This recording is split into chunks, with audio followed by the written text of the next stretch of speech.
الحمد لله نحمده ونستعينه ونستغفره ونؤمن به ونتوكل عليه ونعوذ بالله من شرور أنفسنا ومن سيئات أعمالنا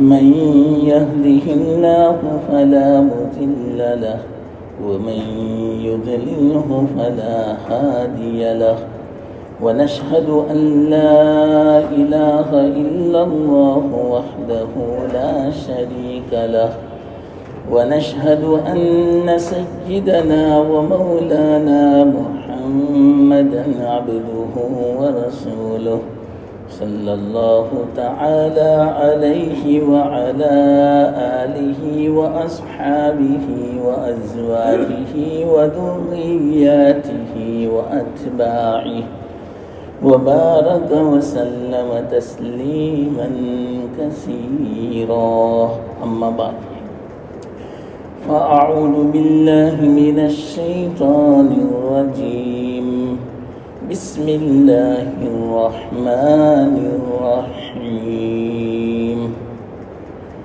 الرحمن علم القرآن خلق الإنسان علمه البيان صدق الله العظيم. محترم دوستو بزرگ، یہ میں نے سورہ رحمان کی شروع کی 4 آیتیں تلاوت کی. ان 4 آیتوں میں اللہ تعالیٰ نے سب سے بڑی، اعلیٰ اور چوٹی کی چیزوں کو بیان فرمایا. عجیب و غریب مناسبت ہے آپس میں. یہ جو سورت ہے اس کو عروس القرآن بولتے ہیں. قرآن کی دلہن ہے وہ. دلہن کو جس طرح سجایا جاتا ہے زیورات سے، بہترین کپڑوں سے، میک اپ سے، اس طرح اللہ تعالیٰ نے اس سورت کو الفاظ کے ذریعے سے، صوت کے ذریعے سے، غنا کے ذریعے سے سجایا ہے. واقعتاً اس سورت کی صحیح معنوں میں اگر اچھے آواز سے تلاوت کی جاوے، آدمی، انسان سننے والا مست ہو جائے. ایسا غنا ہے اس کے اندر. غنا اس کا میں ترجمہ کروں، میوزک. چونک نہ جاوے. کلام مجید کے ساتھ میوزک کا لفظ سن کے چونک نہ اٹھے. اللہ کے رسول صلی اللہ علیہ وسلم نے خود فرمایا غنا کے ساتھ پڑھو کلام مجید کو، اچھی آواز سے پڑھو، غنا محسوس ہو. واقعتاً جب بہترین قاری اس کی تلاوت کرتا ہے، جیسا کہ آپ سب نے سنا قاری عبدالباسط جیسے، اس سورت کی جب تلاوت کرتے ہیں تو آدمی سارے کاموں کو ایک طرف رکھ دیتا ہے اور سننے کے لیے بےتاب ہو جاتا ہے. یہ ہے غنا. یہ اس کا حق ہے. کلام مجید کا بہترین انداز میں پڑھو، چاہے تھوڑا پڑھو. کلام مجید جب انسان پڑھتا ہے تو اللہ سنتا ہے. اللہ خود فرماتے ہیں کہ اللہ تعالیٰ اتنی زیادہ توجہ سے کوئی بات نہیں سنتا جتنی کلام مجید کی تلاوت کرنے والا جب تلاوت کرتا ہے اس کی تلاوت کو سنتا ہے. غنا سے پڑھو، اچھی آواز سے پڑھو، اپنے سے جتنا ہو سکے، مطلوب ہے، اللہ کا حکم ہے۔ تو یہ جو سورت ہے قرآن کی دلہن ہے، عجیب و غریب اس کے اندر مضامین ہیں۔ میں بلا مبالغہ کہتا ہوں، کلام مجید کی عظمت بیان کرنے کے لیے میں کہتا ہوں، یہ جو 4 آیتیں میں نے تلاوت کی، اگر پورے سال کا جمعہ میں اگر میں بیان کروں، پورے سال میں 52 جمعہ آتے ہیں، پھر بھی یہ مضامین پورے نہ ہو ان 4 آیتوں میں۔ اللہ تعالیٰ نے یہ 4 جو آیتیں ہیں، اس میں جو مضامین بیان فرمائے ہیں، چوٹی کے مضامین ہیں، سب سے بلند۔ میں مختصر اشارہ کروں گا،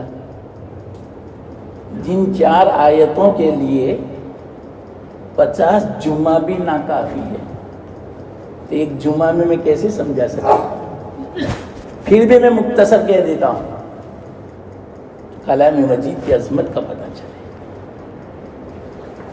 اصل میں آج ہمارے دلوں سے کلام مجید کی عظمت نکل چکی ہے، اس کی تلاوت کی، اس میں غور کرنے کی، اس پر عمل کرنے کی، اس سے وابستگی، اس سے تعلق، اس سے نسبت جو ہونی چاہیے ہمیں کلام مجید سے، آج دنیا میں اور خاص کر کے نوجوانوں میں نادر ہو رہا ہے، ناپید ہو رہا ہے۔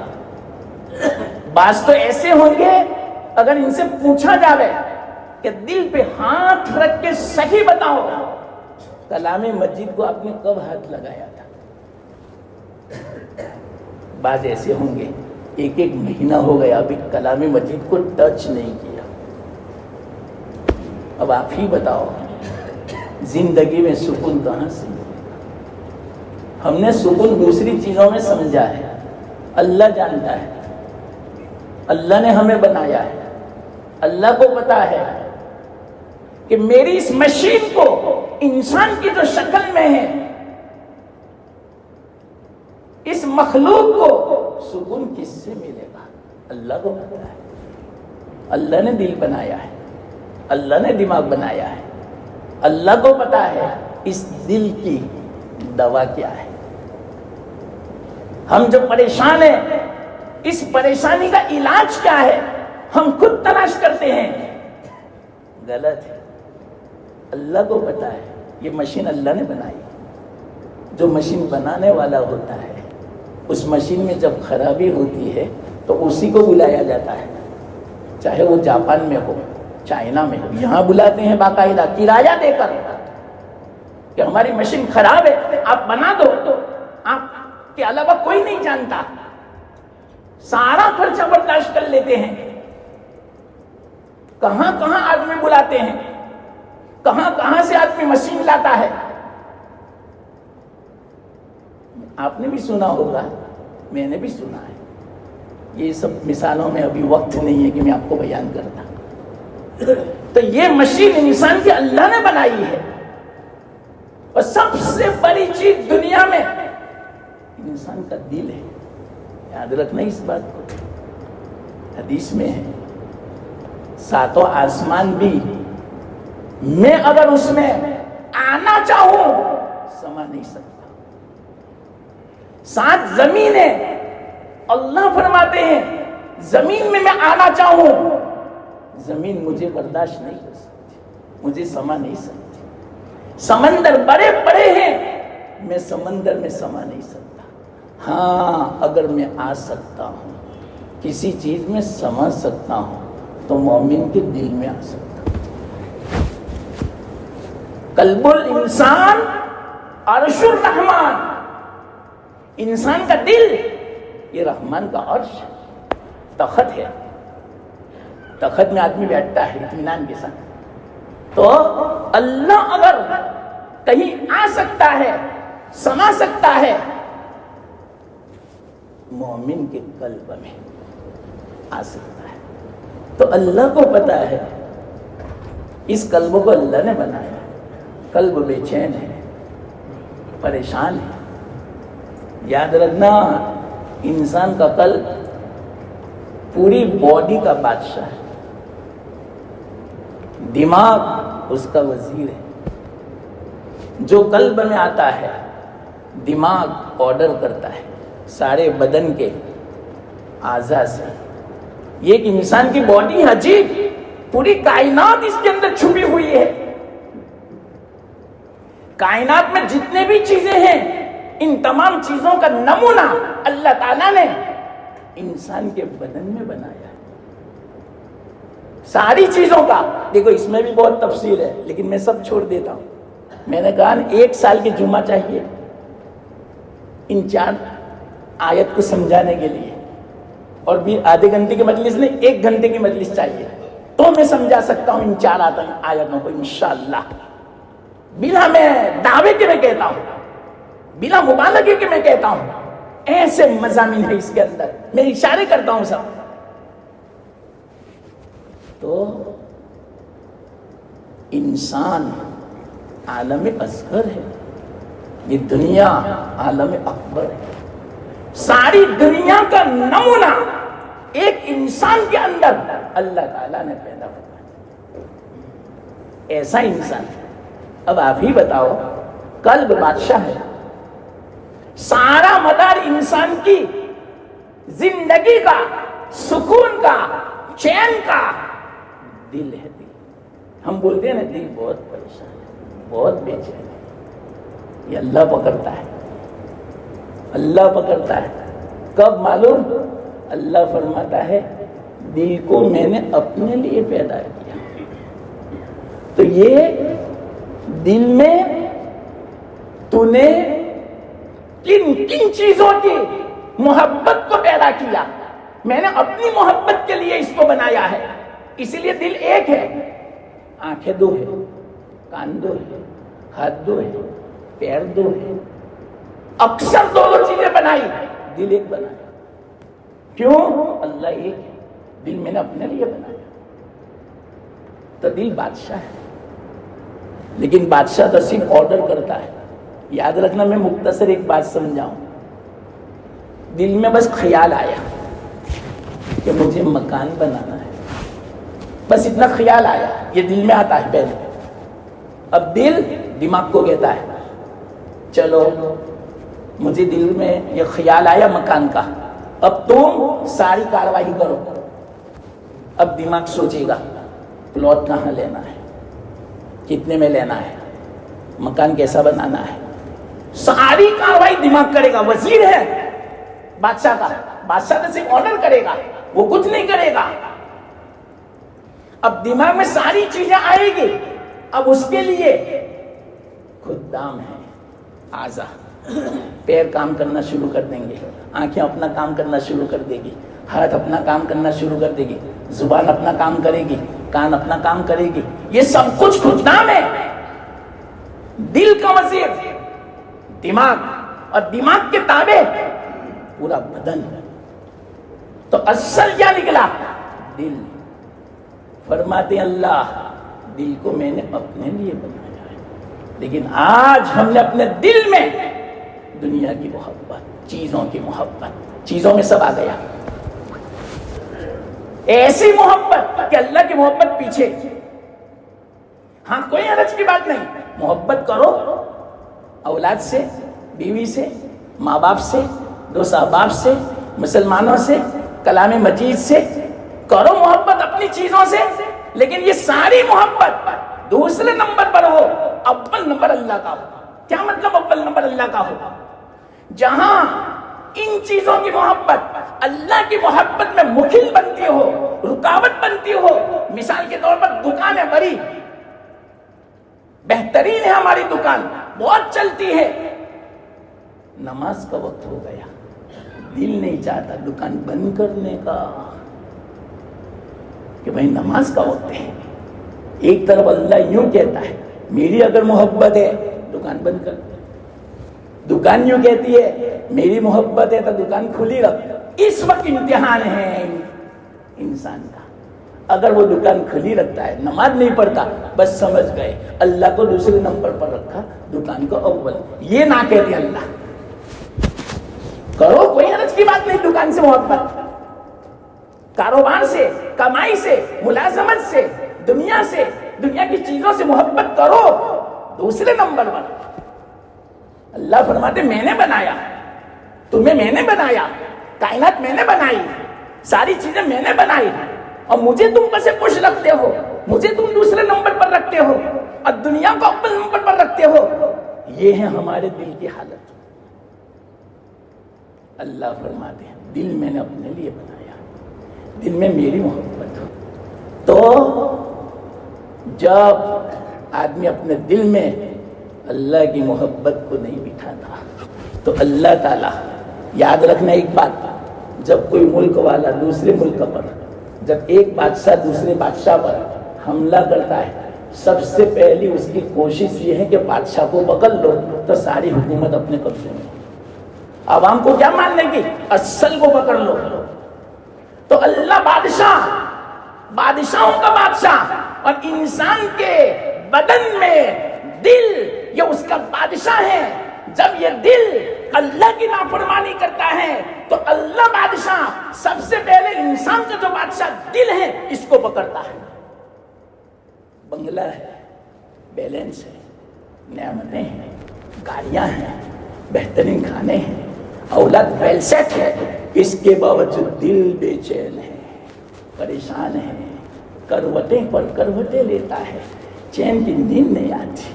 مولانا بہت پریشانی ہے, کیا ہے, کسی نے کچھ کر دیا ہے, بہت مشکلات ہے, بہت ڈپریشن ہے, بہت ٹینشن ہے. یہ ہم کہتے ہیں ساری نعمتیں موجود ہے, اس کے باوجود تو بے چین ہے. اللہ نے پکڑا ہے, کیوں میرے حکم کے خلاف جاتے ہو. یہ وجہ ہے, یاد رکھنا. معمولی میں نے ایک بات بتائی. ہاں, تو یہ جو میں 4 آیتوں کے بارے میں کہنا چاہتا ہوں. الرحمن, کیا فرماتے ہیں, الرحمن, سب سے پہلا لفظ لائے الرحمن. میں نے کہا نا شروع میں, چوٹی کی 4 باتیں ہیں یہاں پر. سب سے بلند, سب سے عرفہ 4 چیزوں کو بیان کیا اللہ تعالیٰ نے. اس کی وجہ ہے, بڑی عجیب و غریب حکمت ہے اس کے اندر, آپ حیرت میں پڑ جائیں گے. میں مختصر بیان کروں گا. الرحمن یہ اللہ کی صفت ہے, لیکن اللہ کی صفت تو بہت ہے. اللہ کی صفت میں سب سے بڑی چوٹی کی اگر کوئی صفت ہے تو رحمان کی صفت ہے. رحیم نہیں لائے, رحمان لائے. رحمان کی صفت میں بہت بڑی رحمت ہے, بہت بڑی رحمت ہے. اتنی بڑی رحمت کہ جس رحمت کی بنا پر آج پوری دنیا وجود میں ہے, چاہے اللہ کے نافرمان کیوں نہ ہو, کافر کیوں نہ ہو, مخلوق کیوں نہ ہو, ساری کائنات کیوں نہ ہو, یہ اللہ کی رحمت کا مظہر ہے. اللہ کی رحمت نے چاہا, اللہ کی رحمت کی مشیت کی بنا پر آج پوری کائنات کا وجود ہے. اگر اللہ کی رحمت کی مشیت نہ ہوتی, اللہ نہ چاہتا, اور یہ بھی جو چاہا رحمت سے چاہا, اگر اللہ کی رحمت نہ ہوتی نہ ہمارا وجود ہوتا, نہ کائنات کا وجود ہوتا.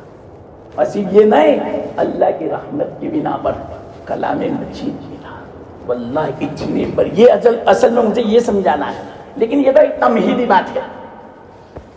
تو اللہ تعالیٰ نے سب سے پہلے الرحمن فرمایا, اس کے بعد جو دوسرے نمبر پر بیان فرمایا علم القرآن.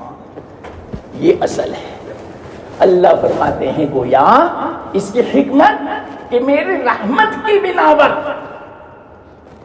ہم نے تم کو قرآن سکھایا, ورنہ قرآن کیسی نعمت ہے. علماء فرماتے ہیں, مفسرین فرماتے ہیں, دنیا میں جتنی عطایا ہیں, جتنے بھی نعمتیں ہیں, ان تمام نعمتوں میں, ان تمام عطایا میں سب سے بڑی کوئی عطا ہے, اگر سب سے بڑی کوئی نعمت ہے, اگر سب سے بڑی اگر کوئی رحمت ہے تو قرآن، اور وہ بھی ہمارے ساتھ، انسانوں کے ساتھ، کہ اللہ تعالیٰ نے انسان کو یہ قرآن کی نعمت سے مالا مال بنایا. یا اللہ، اب بتاؤ مسلمانوں، آج مجھے یہی سمجھانا ہے، اصل میں یہ تو تمہیدی بات تھی، کتنی بڑی نعمت، واللہ میں کہتا ہوں اس سے بڑی کوئی نعمت نہیں ہے قرآن کی نعمت کے مقابلے میں.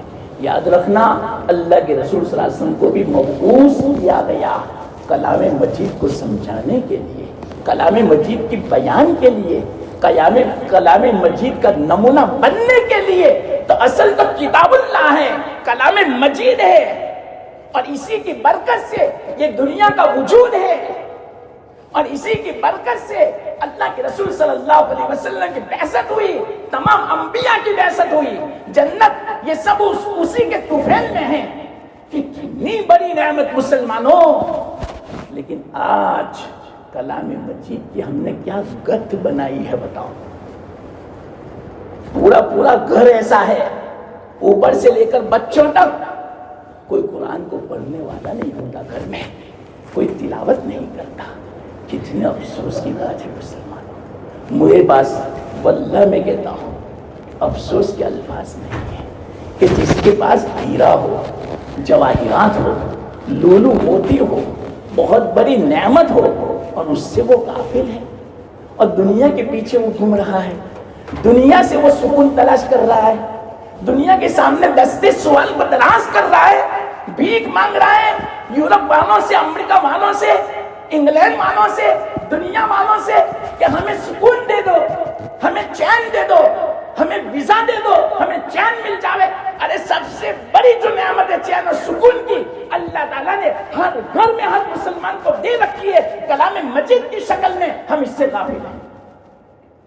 واللہ میں کہتا ہوں میرے پاس آپ کو یقین دلانے کے لیے قسم کے علاوہ کوئی ذریعہ نہیں، ورنہ واللہ میں کہتا ہوں کوئی دوسرا سبب، کوئی دوسرا وسیلہ اپناتا آپ کے دل میں اس بات کو بٹھانے کے لیے کہ کلام مجید سے اونچی کوئی نعمت نہیں. اللہ تعالیٰ نے الرحمن کے بعد سب سے پہلے جو بیان فرمایا علم القرآن بیان فرمایا. اور آپ کو پتا ہے کہ قرآن کیسی نعمت ہے. اللہ تعالیٰ نے جب آسمانوں کو کہا یہ امانت ہے، آپ اٹھا سکو گے؟ آسمان نے کہا نا نا نا نا، ہم سے نہیں اٹھا پائے گا. ڈرنے لگے، کانپنے لگے ساتوں آسمان. کلام مجید میں ہی یہ بات ہے، چاہے ہمیں سمجھ میں آوے یا نہ آوے، اللہ نے بیان فرما دیا. پھر زمین سے کہا اس زمین، اس قرآن کی امانت کو آپ اٹھا پاؤ گے؟ اس قرآن کو آپ کو تلاوت کرنی ہے، اس قرآن کو سمجھنا ہے، اس قرآن میں تدبر کرنا ہے، اس قرآن میں غور کرنا ہے، اس قرآن کے مطابق آپ کو عمل کرنا ہے، اس قرآن کے مطابق آپ کو تبلیغ کرنی ہے، اس قرآن کے مطابق آپ کو امر بالمعروف نہی عن المنکر کرنا ہے. یہ ذمہ داری آپ اٹھا سکو گے؟ زمین کتنی بڑی ہے، آج کتنی بلڈنگوں کو اٹھائے ہوئے ہیں زمین، کتنے پہاڑوں کو اٹھائے ہوئے ہے زمین، لیکن زمین نے کہا میں سب اٹھا لوں گا بوجھ. قرآن نہیں اٹھا سکتا. نہ کہا فابین واشفقن منہا، ڈر گئی زمین، منع کر دیا. پھر کہا امانت علی السماوات والارض والجبال، پہاڑوں سے کہا کہ پہاڑ تم تک کتنے مضبوط ہو، کتنے اونچے ہو، پہاڑ کتنا مضبوط ہوتا ہے. اور دنیا کے پہاڑ، بڑے بڑے پہاڑ، ان کو اللہ نے فرمایا تم اٹھاؤ گے میری اس امانت کو؟ سب نے پہاڑوں نے کہا نہیں اٹھا سکتے، ہماری مجال نہیں ہے. آپ اندازہ لگاؤ کہ انسان کو کہا گیا کہ انسان میری ایک امانت ہے، ہم آپ کو خلیفہ بنائیں گے زمین میں. کس کو؟ جو میری اس امانت کو اٹھائے گا، میرا نائب ہے وہ زمین میں. اللہ نے فرمایا، آسمان نے نہ کہا ہم تیری نیابت نہیں کر سکتے، تیری خلافت کا بوجھ نہیں اٹھا سکتے. سمندروں نے منع کر دیا، زمین نے منع کر دیا، پہاڑوں نے منع کر دیا. انسان کو یہ امانت پیش کی گئی، وَحَمَلَهَا الْإِنسَانُ، انسان نے اٹھا لیا.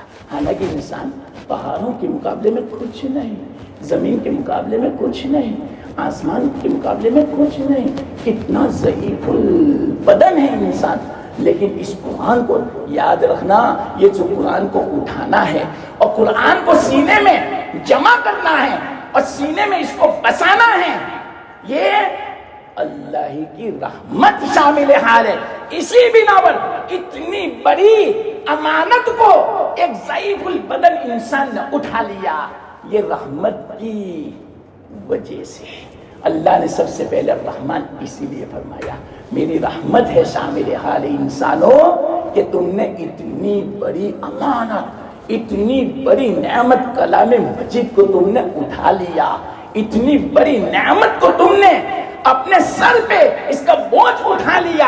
اب آپ ہی بتاؤ کتنی بڑی نعمت، اللہ فرماتے ہیں کوئی نہیں اٹھا سکا، لیکن آج ہماری حالت اس نعمت کے ساتھ کیا ہے بتاؤ مجھے؟ کوئی قدر ہے اس کی؟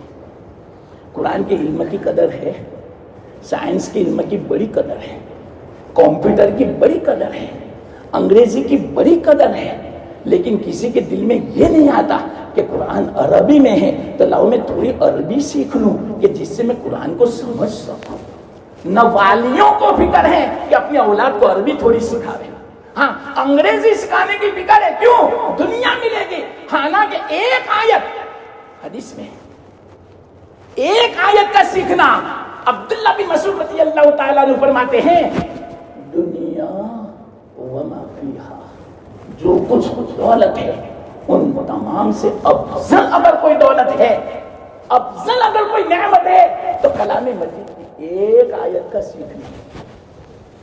یا اللہ، آج ہمارا بچہ تھوڑا سا یہ بول دیتا ہے، ایپل بول دیتا ہے، اوہو میرے بیٹے کو ایپل آ گیا، میرے بیٹے کو آئم آ گیا، تھوڑا سا بولنا آ گیا، خوشی سے پھولا نہیں سماتا۔ لیکن کبھی یہ نہیں ہم نے پوچھا کہ بیٹا الحمد سب سے پہلا لفظ قرآن مجید کا الحمد کیا اس کا میننگ ہوتا ہے؟ نہیں پتا ہمیں، نہ ماں باپ کو پتا ہے، نہ کسی کو پتا ہے، اور نہ اس کی کوئی فکر ہے۔ اور الحمدللہ ہمیں واقعتاً بڑے افسوس سے مجھے کہنا پڑتا ہے جتنا ہمیں دنیا کا علم، دنیا کے نالج اور ایجوکیشن کی جتنا ہمیں فکر ہے، شوق ہے، جتنے رغبت ہے، اتنی دینی جو ایجوکیشن ہے، تعلیم ہے، قرآن کا جو علم و تعلیم ہے، اس کی اتنی فکر نہیں ہے۔ یا اللہ ہم کتنے غفلت میں ہیں۔ واللہ میں کہتا ہوں یہ غفلت کا پردہ کب چھٹے گا معلوم؟ کب ہٹے گا؟ جب ہماری آنکھیں بند ہوں گی، تب پتا چلے گا کہ ہم کس کے اوپر سوار تھے۔ جب یہ گرد و غبار ہٹے گا دنیا کا، تب پتا چلے گا۔ ہم تو یہی سمجھے آج تک کہ گھوڑے پر سوار ہیں، لیکن جب گرد و غبار ہٹا، جب بالکل ویدر اچھا نکلا، تب ہمیں پتا چلا کہ ہم تو گدھے پر سوار تھے، ہم تو گدھے پر سوار تھے۔ یہ مرنے کے بعد پتا چلے گا۔ اس لیے میں کہتا ہوں مرنے سے پہلے افسوس ہو، پچھتاوا ہو، اس سے پہلے کچھ قدر کر لو اس نعمت کی۔ اس نعمت کو معمولی مت سمجھو۔ دنیا کا کوئی کام مت کرو صبح کو جب تک کہ تلاوت نہ کرنا۔ ارے تلاوت، اللہ اکبر، کیا اللہ تعالیٰ نے فضیلت رکھی ہے۔ ایک ایک لفظ میں 10 نیکیاں، اور جتنا اخلاص بڑھتا جائے گا ثواب میں اضافہ ہوتا جائے گا، اور جتنی تلاوت کرو گے اتنا اللہ کا قرب بڑھتا جائے گا، اور اللہ کا قرب جس کو مل جائے ساری نعمتوں کا جو خلاصہ ہے، اللہ تعالیٰ نے ہمیں جو پیدا فرمایا بس یہی مقصد ہے، میری معرفت ہو، میری نسبت ہو، میرا قرب ہو۔ وہ قرب ملے گا تلاوت سے۔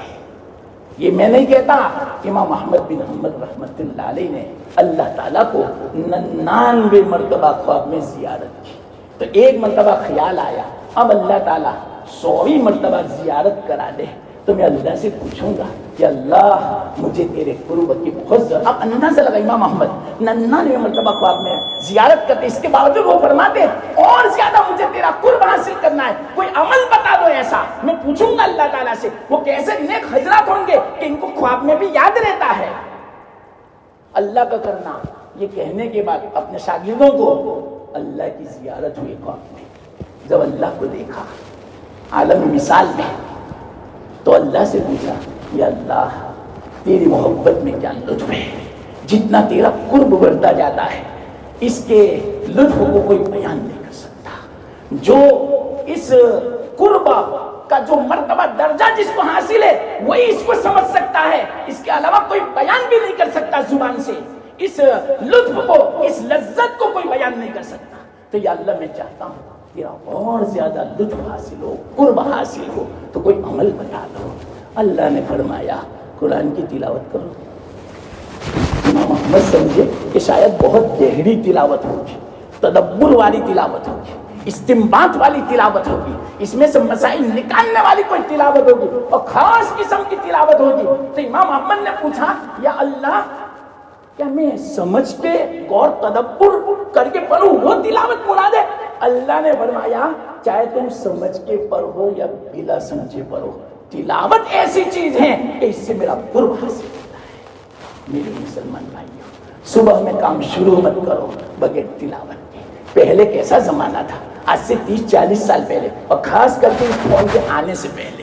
آج تو صبح میں اٹھتے ہی فون دیکھتے ہیں کہ کس کا مس کال ہے، کس کا میسج ہے، کس کا کیا ہے. یا اللہ، پہلے تو آدمی اٹھتا پہلے دعا مانگتا، تیسرا کلمہ پڑھتا، دعا پڑھنے کے بعد وضو کرتا، وضو کے بعد نماز پڑھتا، نماز کے بعد قرآن پہلے کھولتا، سورہ یاسین کی تلاوت کرتا، جو اپنے معمولات ہے وہ پورا کرتا، اور پھر بعد میں دنیا کے کاموں میں لگتا. آج یہی نحوست سب سے پہلی چیز، اس کو صحیح اگر آپ نے استعمال نہیں کیا تو واقعیت نحوست ہے، اور صحیح استعمال کرو. اگر ہر جگہ آپ کے پاس قرآن نہیں ہے، اس میں قرآن ڈاؤن لوڈ کر لو، اس میں دعائیں ڈاؤن لوڈ کر لو اور اسی کو دیکھ کر پڑھو. یہ بھی اچھا طریقہ ہے، اچھا استعمال کرو. کون نہ کہتا ہے؟ ارے یہی جنت کا سبب بھی بن سکتا ہے اور جہنم کا بھی سبب بن سکتا ہے. اپنے استعمال کے اوپر مدار ہے. آج ہمارے نوجوان لڑکیاں واقعیت اس فون کو اس طرح استعمال کرتی ہے کہ جہنم کا سبب بنتی ہے، ارتداد و کفر کا سبب بنتی ہے. کتنا غلط استعمال ہو رہا ہے، گھنٹے اس کے اندر ضائع کر دیتے ہیں. کل قیامت کے دن کیا جواب دیں گے؟ یا اللہ میں نے کچھ کہا ہی نہیں، ابھی بیان ہی نہیں ہوا. میں نے کہا 1 سال کی جمعہ چاہیے ان 4 آیتوں کو سمجھانے کے لیے، اور 1 گھنٹہ چاہیے، آدھے گھنٹے میں نہیں بنتا. خیر جو بھی اللہ نے کہنے کی توفیق دے، اللہ قبول فرماوے، ہم سب کو عمل کی توفیق دے. آخر دعوانا الحمدللہ.